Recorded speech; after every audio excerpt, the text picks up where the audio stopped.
Hello, I'm Bruce DePoit. Coming up today on News Talk, the nation's big city police chiefs gather in Washington, determined to figure out what's causing this summer's spike in crime. Is it being fueled by the new wave of synthetic drugs, or are there other factors at work? And what can be done to restore order? We'll ask Delroy Burton, head of the DC Fraternal Order of Police. And then, the DC statehood movement gets a boost from an unlikely source. HBO star John Oliver with a takedown of all the excuses people give for treating district residents as second-class citizens. We'll talk with DC Vote's Kim Perry and with activist John Birch.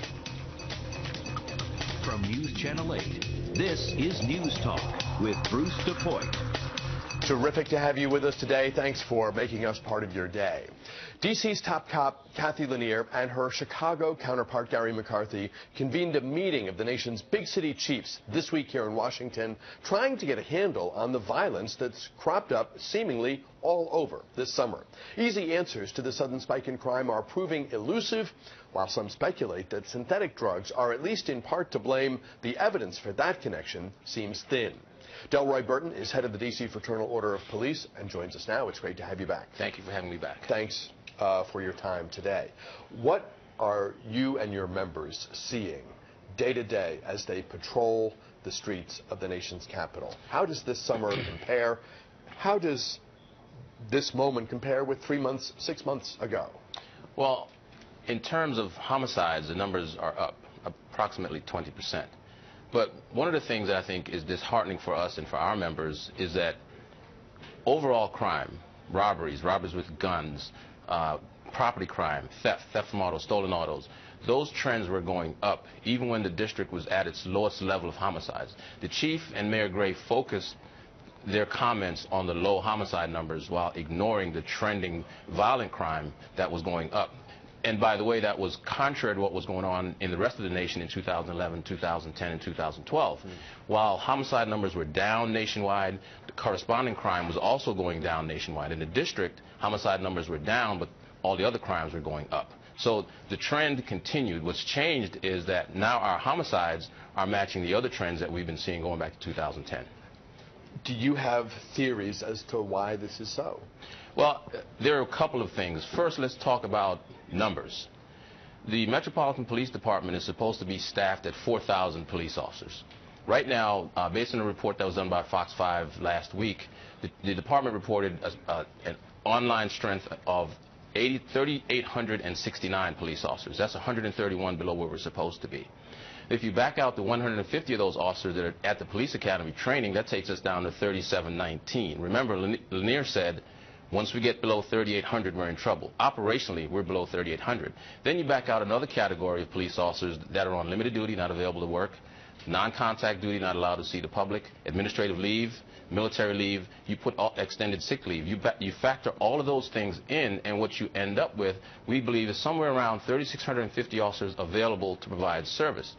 What does that mean? In terms of our deployment, we don't have the officers to deal with the calls for service. Remember, over the past 5 years, the district was adding 12,000 residents per year, and the police department never kept up with that growth.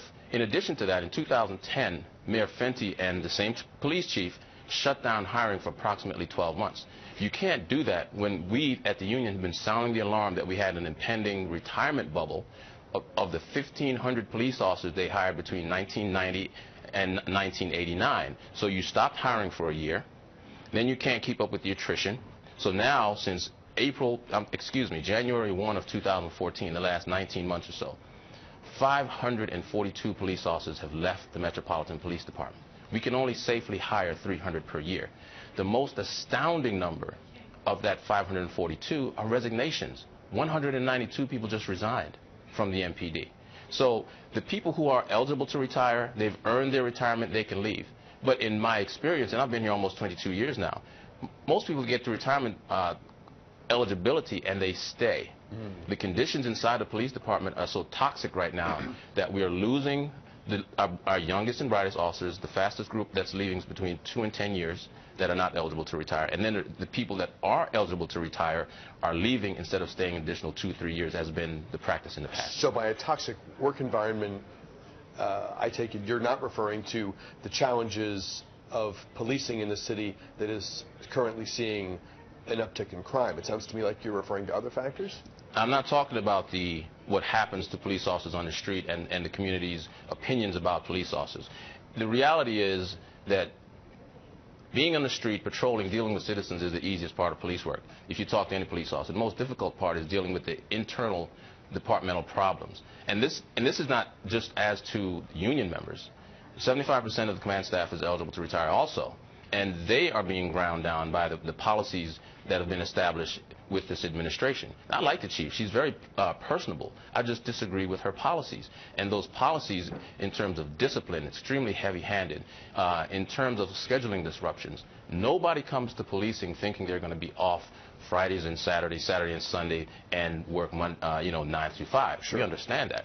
But you do have to have the ability to do some planning in your life. And things like all hands on deck artificially disrupts those police officers' schedule. The summer crime initiative that she's talked about artificially disrupts those schedules. And then she'll make a claim, as in a press release I saw recently, that this is from predictive policing, from analysis. Well, maybe your analysis missed the mark because nobody saw this trend coming. So, and in our litigation with them about AHOD, we have proof that this is about PR and not about crime fighting, because she altered some of the dates based on when National Police Week would be, not based on when crime trends are showing in their analysis. So it's a whole bunch of things that's causing this problem for the district. So you've put a number of interesting issues on the table, and you've given us some interesting statistics to work with. I want to follow up with you on all of that in the moments ahead. But can you talk to us about why disputes are occurring, why disputes are becoming stabbings and killings, why theft is up? What are the nation's police, the chiefs, the frontline officers, the communities, what is it that's happening in our cities right now that makes this feel like a worse summer, if you will, than 2014, 2013, 2012? Well, if you look at just the district and look at cities like Chicago, Illinois, Chicago has a very, very bad gang problem. The district doesn't have a high number of organized gangs in terms of what Chicago has, but there is gang activity. You have neighborhood disputes where I'm a block from you and I have a dispute with you and we are fighting about God knows what. It could be something insignificant, but to them it is. Dispute resolution is not one of the things that the people that are involved in this kind of activity are very good at. They resort to violence to solve their problems. So it could be something as insignificant as that fake gold bracelet that caused those horrible murders on North Capitol Street a few years ago. Those communities and that kind of activity fuel this. The other thing is that the chief has said we no longer have open-air drug markets. Well, drug sales and underground illegal activity still drives violence in this community. And to imply that that's not a part of the problem, that is a huge part of the problem. The drug business or the illegal sale of drugs is still a big business in the district.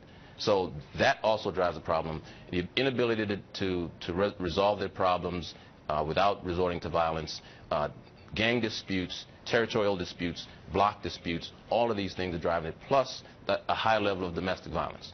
Phone lines open as we talk this Wednesday with Delroy Burton. He's head of the DC Fraternal Order of Police, and we would like very much to work your comments, your questions, your suggestions into the conversation today. We're live in the 10 a.m. hour, so that's when we can take your calls. If you're watching and wish to join the conversation today, I hope you will. Grab the phone now. We'll post the number to the screen. We already have it, 703-387-1020. Again, that's our number here. Do join the conversation. I'm anxious to hear from you this day on this very important topic. To the phones we'll go at 703-387-1020 as your calls come in. Can you talk to us about synthetic drugs? Most of us still have far more questions than answers when it comes to what synthetic drugs are, but we know they're here, we know they're cheap, and we know that they produce a very unpredictable high. All of those things are true. What we know is that the vast majority of the drugs are coming in the United States from China. That's where they're being manufactured. One of the big problems with synthetics is that they change the formula consistently. So if the ingredients aren't on a list of things that are illegal, you cannot prosecute people for those things. So in terms of the effect on people, what you've described is absolutely correct. It's similar to the effect of PCP. It makes people behave oddly. It sends a lot of people to the hospital in the emergency room. What we have not seen, which is what the chief and some of these additional chiefs are claiming, is that this is what's driving the violence. What we've seen is that it hospitalizes the people who use it. And there are no reliable statistics that they have pointed to that can prove the claim that they're making. In fact, one of the things the chief said at the press conference, that there's about 30% of the people that are being arrested are testing positive or have synthetics. And then in the next sentence, they said we still have to develop an effective test to determine whether they have synthetics in them or not. So where's the 30% number coming from? The fact of the matter is, synthetics aren't what's driving the violence. Synthetics are dangerous because they are dangerous to the users. All the traditional things that have driven violence in urban areas are the primary factors that are driving the violence that we see right now. Does the department talk with the folks who are in the community on a daily basis, who are on the front lines? Not to say that the chief and her team are not in the community, because the evidence suggests that she's out a lot, talks to people, but no one is in the community as much as a frontline officer, a beat patrol officer, what have you. Is there interaction? Is there an attempt to say, tell us what you're seeing, what you know, how do you think we get ahead of the curve on this? You know, that's one of the comments I made. I was interviewed on WMAL this week. You can convene a group of police executives, but the knowledge, the innovation, the information that you need to find out what's going on is right at the ground level in your organization. Those individual officers that are interacting every day with the community, who are right now extremely frustrated at the way that they're being deployed. And for example, in the 6th District, where a lot of the violence is, we have officers, 10, 12 officers a day, that are on fixed posts, that aren't allowed to leave a particular spot, 8.5 hours all day.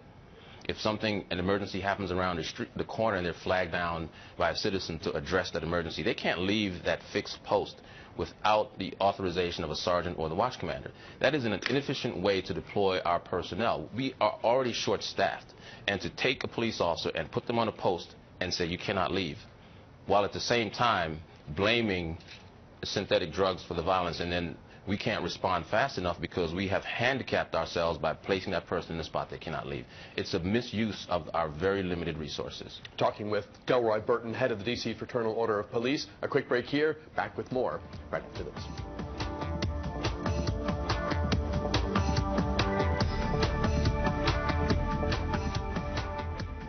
Conversation here on News Talk with Delroy Burton, the head of the D.C. Fraternal Order of Police.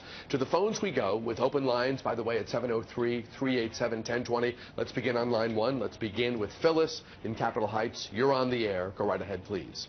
Yes, good morning. Good morning. I feel that the violence that's erupting across this country now, especially with the inner city youth, a lot of those children have not been parented. They've not been parented. They go to substandard schools with substandard teachers. So right there, they have been set up. And then guns are knowingly made available in those schools, in those cities. And it's not a surprise. We know this. And drugs are made available. And no jobs. So the question is, we know this. This is nothing new. It's not rocket science. What are we going to do, especially as blacks? Let's take control of our communities. Make our black churches, make them get involved. Phyllis, hang on. Just for 1 second, you put a number of interesting issues on the table, and I want to get Delroy Burton's response. Well, what I hear from Phyllis's comments and question, she's talking about taking personal responsibility for your actions. This is the violence that we see now is a result of other social issues that are not police related. She talked about the proper parenting of children and teaching children to do dispute resolution without resorting to violence. Well, that's something that happens at home. You don't learn that at school. She talked about the availability of guns and drugs. All of those things are larger societal questions and issues than the police alone can deal with. This is going to take a comprehensive approach, including law enforcement, all of our social service agencies, politicians, parents, schools, teachers, churches. It takes a holistic approach to solve these problems. We can't arrest our way out of the results of some of these societal ills, but society as a whole has to tackle some of these issues that drive crime. If you don't take care of those, we will be repeating the cycle over and over again. Phyllis, thanks very much for the call and for sharing your thoughts with us. Good call. We'll go back to the phones in a moment. So Lula, stand by. We'll go back to the phones, as I say, in a moment, and we'll speak with you then. Can you give us a sense of where the number 4,000, going back to your comments at the top of the show, you talked about this number that we've heard over the years a lot, that the district should have 4,000 officers, and that if we're below 3,800, we're definitely not where we want to be. Talk about how those numbers came about and the extent to which the district can represent itself to people who are going into law enforcement, or maybe to seasoned officers in other agencies who are willing to move, who see an opportunity and might say of the district, you know what, that's a place where I'd like to work. Real quickly, Bruce, the district is a very unique jurisdiction. It's a quasi-federal / state, county, local setup, essentially. The city council function is all three of those. The Metropolitan Police Department functions in all three. Back in the 70s, the police department was about 5,200 strong. That's because of all the federal responsibilities we have as well as the local responsibilities that we have. At one point, we dropped precipitously low, below 5,200, down to about 3,500. Congress stepped in and established a number of 3,800. You cannot get below that. Then the city council set the staffing level at 4,200 a few years ago, but then they voted to cut it by 200 and make it 4,000.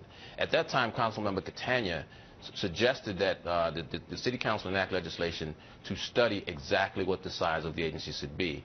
That legislation did not pass.